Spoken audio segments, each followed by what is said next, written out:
Hi guys, today we're going to make another puff flower. I'm using the same yarn as before, and today we're going to have two versions. The first version is with magic ring and the other version is without it.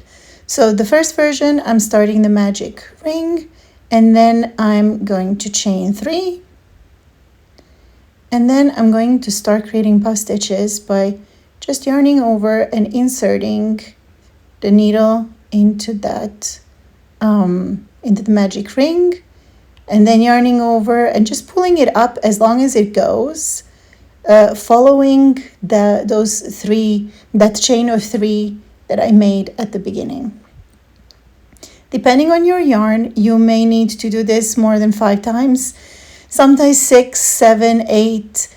The more you go, the puffier it will get. Once you have your petal, you're going to pull the yarn through all the loops, and then you're going to chain 3.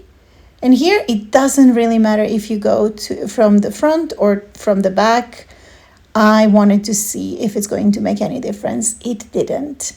Anyway, then after you have connected it, you're going to chain 3 again, and then you're going to start creating the puff stitch just by pulling the yarn through that magic loop, to the magic ring. I'm doing it 5 times. And once I have 5, I am going to pull through all the loops and then chain 3 and then connect them again. Honestly, I wanted to do it in the back to see if it's really going to make a difference in terms of where the chain of 3 is going to go. It does not, so you can just do it normally. So I continue until I have 5 petals. And once you have 5 petals, you are done.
And right here is the last petal, and I'm going to pull the magic ring and secure it nicely and tight.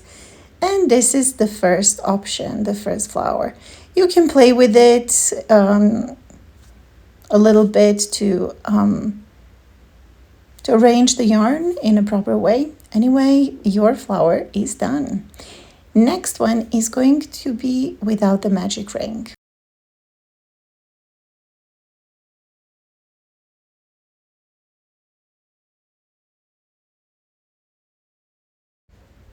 For this option, you are going to make a chain of 4, and you're going to connect the chain of 4.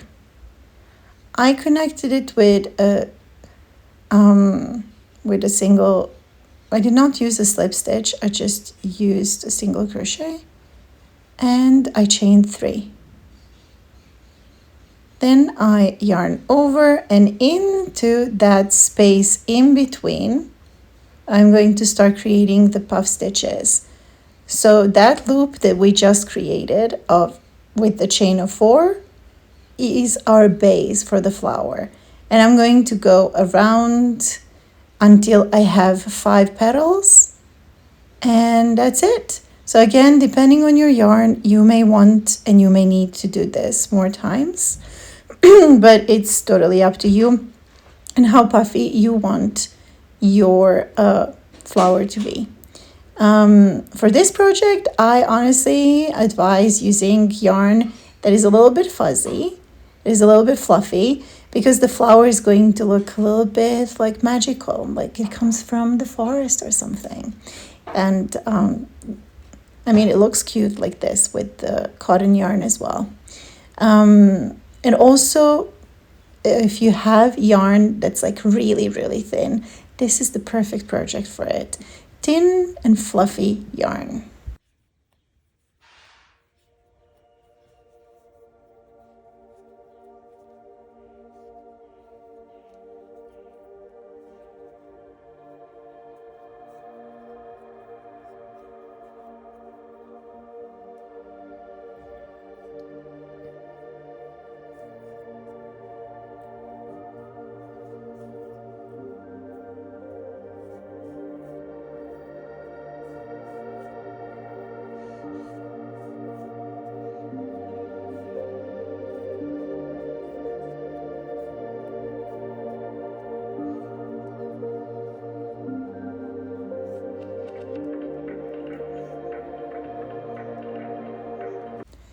So make sure whenever you finish each petal to chain 3 and connect, and then chain 3 again, because this is our base for each of the petals.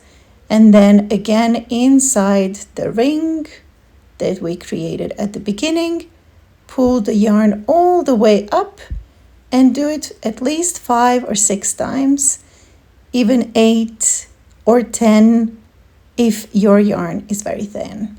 And then connect it, and don't forget to close it again by chaining 3. I'm still doing it from the back, but honestly, I did another flower from the front, and it looks great. It actually looks better. But each to their own. I'm not going to be doing it from the back anymore. Anyway, I hope you enjoyed this tutorial. And if you did so, please comment, like, subscribe, and share. It really helps the channel grow. And if I manage to inspire any of you to create something, I am happy. My heart is full. Thank you for watching. Bye.